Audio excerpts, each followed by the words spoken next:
Hi there, Glenn Clyden here. I put together this quick presentation based on the requirements of the test. So this is looking at the technological trends in pathology software for about the last 30 years or so. So the history is that in the early to mid-90s, pathology companies for the most part ran on expensive mainframe type architectures. So the focus at the time was producing paper reports, which were largely entered by hand and delivered by courier. Results that were entered into the system were done by non-technical staff, and at times not particularly successfully. So as the years went on, the technology started to improve in a surprisingly large number of ways. So smaller pathology labs were not really able to get into the market because of the expense of the systems at the time. So smaller pathology software vendors were switching to affordable hardware like standard PCs and mid-level server hardware. So there were telecommunication changes as well coming through that made it possible to deliver those results electronically. So we weren't printing paper, and the delivery was much quicker in general.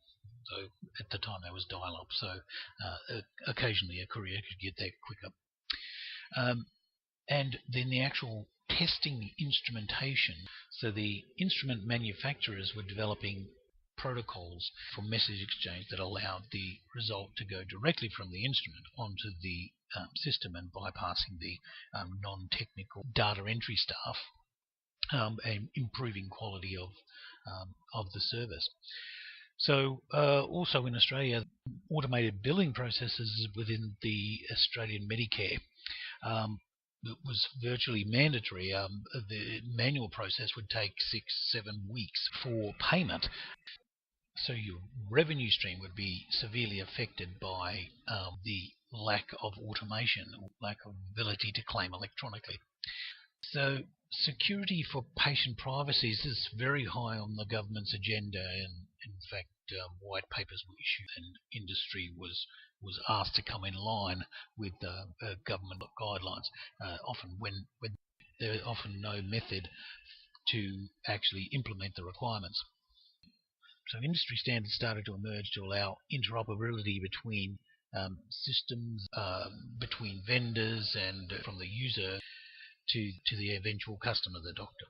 So those standards are mostly to do with messaging, and those standards were in relation to particularly the messaging going between, to ensure that the numbers that arrive at one end of the system were the ones that the instrument sent, and that the pathologists reported on were the ones that got to the doctor's desktop. Work was also done to standardize the meaning of those numbers, so that if Pathology Lab 1 and 2 issued a number, that those numbers could be compared with each other, and the ongoing history of that patient could be compared over time. One important thing still remaining is automated test requesting. It's very elusive. It sounds like it's a simple thing, however it has proven to be very difficult. So the requesting doctor, he or she would like to be able to use their software that they're familiar with, be able to say, I want this test, this test, this test, this test to be done for that patient. However, all of the steps need to be in place. You need communications working correctly, you need the privacy on that information, you need the message format to be suitable, you need the meaning of the message conveyed to be understood well at both ends. So that's the changes that have crept through for the last 30 odd years. Now the future going forward, and where we might need to focus on pathology software, is really the logical extension of what's gone before. So key to that is, one, making use of the standards to automate the communication. Increasingly important is the protection of personal data. Specific solutions of electronic requesting is the virtual goldmine. That is where there is true potential. Cloud storage and more so easy access to health records for patients has been on the government agenda for some time. It's very high and a lot of money has been spent. However, it is largely, again, not successful. So there are definite security and legislative issues there, and there's been recent progress. However, there's also been many setbacks along the way. Where should we go from here? Pathology software in particular should conform. It must conform to the standards that we've discussed. Communications, meaning of the messages, privacy, interoperability. And in a lot of cases there's actually certification that could be and should be done to ensure that. So certify where necessary and certify where possible. So even if it's not required, it may well be advantageous to certify. So potential profitable streams for the future.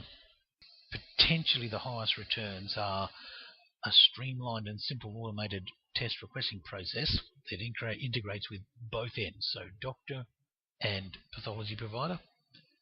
Then second, providing an easy access to the patient's health record when it's needed, say in an emergency department where there's possibly no consent. That could be. So we need to overcome the problems associated with the access to a patient's health record. So it could be using cloud-based technologies, or it could be using an on-body, under skin, maybe self-syncing device that can keep track of the health record of that patient. And at the same time, making easy access, we've got to make sure that there is maximum privacy. So we need to overcome the issue easy access when it's required to the patient's health record. So in an emergency room situation, for example, it could be a cloud-based solution so that it's easily accessible wherever you are, or perhaps an on-body device, a under-skin chip or something like that, that would allow those who need to access that record easy access, but also minimizing at the same time, limiting its potential misuse.